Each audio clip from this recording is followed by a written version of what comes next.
નમસ્કાર દર્શક મિત્રો, મિરર ઓફ ધી વર્લ્ડમાં આપ સૌનું હાર્દિક સ્વાગત છે।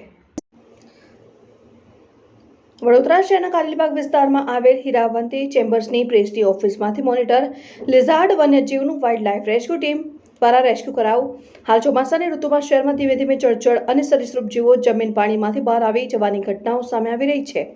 દર વર્ષે ચોમાસાની ઋતુમાં મકર, સાપ, અજગર, કોબરા, ચંદનગો, પાટલાગો, વીંછી જેવા જળચર અને સરીસૃપ જીવો રોડ રસ્તાઓ અને રહેણાંક વિસ્તારમાં આવી ચડતા હોય છે। ઘણીવાર ઊંચી ઇમારતોમાં પણ સરીસૃપ જીવો આવી ચડતા હોય છે। ત્યારે બુધવારે શહેરના કારેલીબાગ વિસ્તારમાં આવેલા આર્ય કન્યા વિદ્યાલય સામેના હીરાવંતી ચેમ્બર્સના બીજા માળે આવેલ ગુજરાત મિત્ર દૈનિક અખબારની મુખ્ય ઓફિસમાં અચાનક ચોમાસામાં મોનિટર લિઝાર્ડ આવી ચડ્યાનો કોલ વાઇલ્ડ લાઇફ રેસ્ક્યુ ટીમના રાકેશભાઈને મળતા ટીમના સભ્યોએ સ્થળ ઉપર જઈને ઓફિસના દરવાજા પાછળ સંતાડેલ મોનિટર લિઝાર્ડ નામના બિનચેરી વન્યજીવનું રેસ્ક્યુ કર્યું હતું।